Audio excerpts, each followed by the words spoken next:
ब्रह्मा जी के द्वारा श्री कृष्ण के सर्वव्यापी विश्वात्मा स्वरूप का दर्शन। श्री नारद जी कहते हैं, श्री कृष्ण गो वस्तुओं को ना पाकर यमुना किनारे आए, परंतु वहां गो बालक भी दिखाई नहीं दिए। बछड़ों और वत्सपालों दोनों को ढूंढते समय उनके मन में आया कि यह तो ब्रह्मा जी का कार्य है।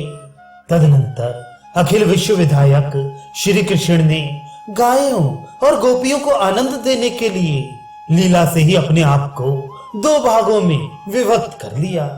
वे स्वयं एक भाग में रहे तथा दूसरे भाग से समस्त बछड़े और गो बालकों की सृष्टि की। उन लोगों के जैसे शरीर, हाथ पैर आदि थे, जैसी लाठी सींगा आदि थे, जैसे स्वभाव और गुण थे, जैसे आभूषण और वस्त्र आदि थे। भगवान श्री हरि ने अपने श्री विग्रह से ठीक वैसे ही सृष्टि उत्पन्न करके यह प्रत्यक्ष दिखला दिया कि अखिल विश्व विष्णुमय है। श्री कृष्ण ने खेल में ही आत्म स्वरूप गो बालकों के द्वारा आत्म स्वरूप गो वस्तु को चराया और सूर्यास्त होने पर उनके साथ नंदालय में पधारे। वे बच्चों को उनके अपने अपने गोष्ठों में अलग अलग ले गए और स्वयं उन गो बालकों के वेश में अन्य दिनों की भांति उनके घरों में प्रवेश किया। गोपियां वंशी ध्वनि सुनकर आदर के साथ शीघ्रता से उठी और अपने बालकों को प्यार से दूध पिलाने लगी।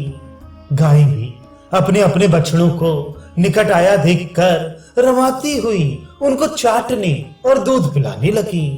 आह, गोपियां और गायें श्री हरि की माता बन गई। गो बालक एवं गोवत्स स्नेह आधिक्य के कारण पहले की अपेक्षा चौगुने अधिक बढ़ने लगे। गोपियां अपने बालकों की उपटन, स्नान आदि के द्वारा स्नेहमयी सेवा करके तब श्री कृष्ण के दर्शन के लिए आई। इसके बाद अनेक बालकों का विवाह हो गया। अब श्री कृष्ण स्वरूप अपने पति उन बालकों के साथ करोड़ों गोप वधुएं प्रीत करने लगी। इस प्रकार वत्स पालन के बहाने अपनी आत्मा की अपनी ही आत्मा द्वारा रक्षा करते हुए श्री हरि को 1 वर्ष बीत गया। एक दिन बलराम जी गोचारण करते हुए वन में पहुंचे। उस समय तक ब्रह्मा जी द्वारा वत्सों एवं वत्सपालों का हरण हुए 1 वर्ष पूर्ण होने में केवल 5-6 रात्रियां शेष रही थीं। उस वन में स्थित पहाड़ की चोटी पर गायें चर रही थीं। दूर से बछड़ों को घास चरते देखकर वे उनके निकट आ गई और उनको चाटने तथा अपना अमृत तुल्य दूध पिलाने लगी। राजन, गोपों ने देखा कि गायें बछड़ों को दूध पिलाकर स्नेह के कारण गोवर्धन की तलहटी में ही रुक गई हैं। तब वे अत्यंत क्रोध में भरकर पहाड़ से नीचे उतरे और अपने बालकों को दंड देने के लिए शीघ्रता से वहां पहुंचे। परंतु निकट पहुंचते ही स्नेह के वशीभूत होकर गोपों ने अपने बालकों को गोद में उठा लिया। युवक अथवा वृद्ध सभी के नेत्रों में स्नेह के आंसू आ गए और वे अपने पुत्र पौत्रों के साथ मिलकर वहां बैठ गए। संकर्षण बलराम ने इस प्रकार जब गोपों को प्रेम परायण देखा तब उनके मन में अनेक प्रकार के संदेह उठने लगे। उन्होंने मन ही मन कहा, प्राय 1 वर्ष से व्रज में क्या हो गया है, वे मेरी समझ में नहीं आ रहा है। दिन प्रतिदिन सबके हृदयों का स्नेह अधिकाधिक बढ़ता जा रहा है। क्या ये देवताओं, गंधर्वों या राक्षसों की माया है? अब मैं समझता हूँ कि यह मुझे मोहित करने वाली कृष्ण की माया से भिन्न और कुछ नहीं है। इस प्रकार विचार करके बलराम जी ने अपने नेत्र बंद कर दिए और दिव्य चक्षु से भूत, भविष्य तथा वर्तमान को देखा।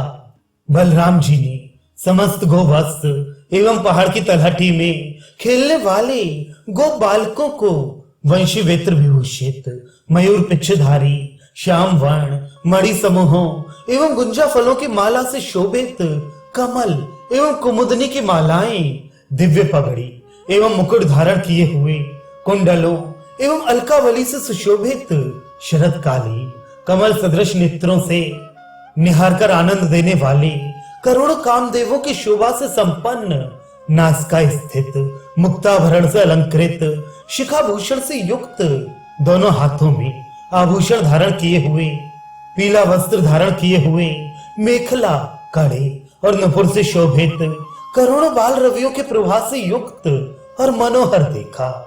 बलराम जी ने गोवर्धन से उत्तर की ओर एवं यमुना जी से दक्षिण की ओर स्थित वृंदावन में सब कुछ कृष्णमय देखा।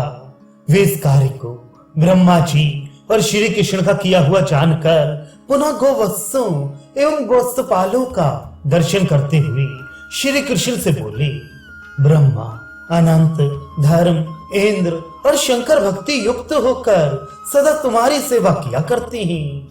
तुम आत्मा राम, पूर्ण काम परमेश्वर हो। तुम शून्य में करोड़ों ब्रह्मांडों की सृष्टि करने में समर्थ हो। श्री नारद जी ने कहा, जिस समय बलराम जी यूं कह रहे थे, उसी समय ब्रह्मा जी वहां आए और उन गोवत्सों एवं गो बालकों के साथ बलराम जी एवं श्री कृष्ण के दर्शन किए। ओह, मैं जिस स्थान पर गोवत्स तथा गो बालकों को रखाया था, वहां से श्री कृष्ण उनको ले आए हैं। यूं कहते हुए ब्रह्मा जी उस स्थान पर गए और वहां पर उन सबको पहले की तरह ही पाया। ब्रह्मा जी उनको निंद्रित देखकर पुनः व्रज में आए और गो बालकों के साथ श्री हरि के दर्शन करके विस्मित हो गए। वे मन ही मन कहने लगे, ओहो, कैसी विचित्रता है, ये लोग कहां से यहाँ आए और पहले की ही भांति श्री कृष्ण के साथ खेल रहे हैं।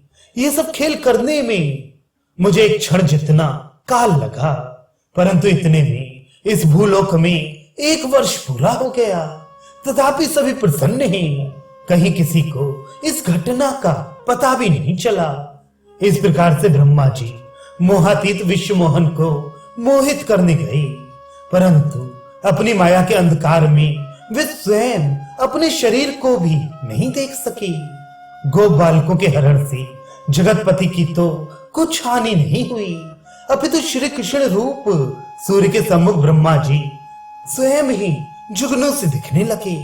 ब्रह्मा जी के इस प्रकार मोहित एवं जड़ीभूत हो जाने पर श्री कृष्ण ने कृपा पूर्वक अपनी माया को हटाकर उनको अपने स्वरूप का दर्शन कराया। भक्ति के द्वारा ब्रह्मा जी को ज्ञान नेत्र प्राप्त हुए। उन्होंने एक बार गोवत्स एवं गोप बालक सबको श्री कृष्ण रूप देखा। राजन, ब्रह्मा जी ने शरीर के भीतर और बाहर अपने सहित संपूर्ण जगत को विष्णुमय देखा। इस प्रकार दर्शन करके ब्रह्मा जी तो जड़ता को प्राप्त होकर निश्चेष्ट हो गए। ब्रह्मा जी को वृंदा देवी द्वारा अधिष्ठित वृंदावन में जहां तहां दिखने वाली भगवान की महिमा देखने में असमर्थ जानकर श्री हरि ने माया का पर्दा हटा लिया। तब ब्रह्मा जी नेत्र पाकर निंद्रा से जगे हुए की भांति उठकर अत्यंत कष्ट से नेत्र खोलकर अपने सहित वृंदावन को देखने में समर्थ हुए। वहां पर वे उसी समय एकाग्र होकर 10 दिशाओं में देखने लगे और वसंत कालीन सुंदर लताओं से युक्त रमणीय श्री वृंदावन का उन्होंने दर्शन किया। वहां बाग के बच्चों के साथ मृग शावक खेल रहे थे। बाज और कबूतर में, नेवला और सांप में वहां जन्मजात वैर भाव नहीं था। ब्रह्मा जी ने देखा कि एकमात्र श्री कृष्ण ही हाथ में भोजन का कौर लिए हुए प्यारे गोवत्सों को वृंदावन में ढूंढ रहे हैं। गोलोकपति साक्षात श्री हरि को गोपाल वेश में अपने को छिपाए हुए देखकर तथा ये साक्षात श्री हरि है ये पहचान कर ब्रह्मा जी अपनी करतूत को स्मरण करके भयभीत हो गए।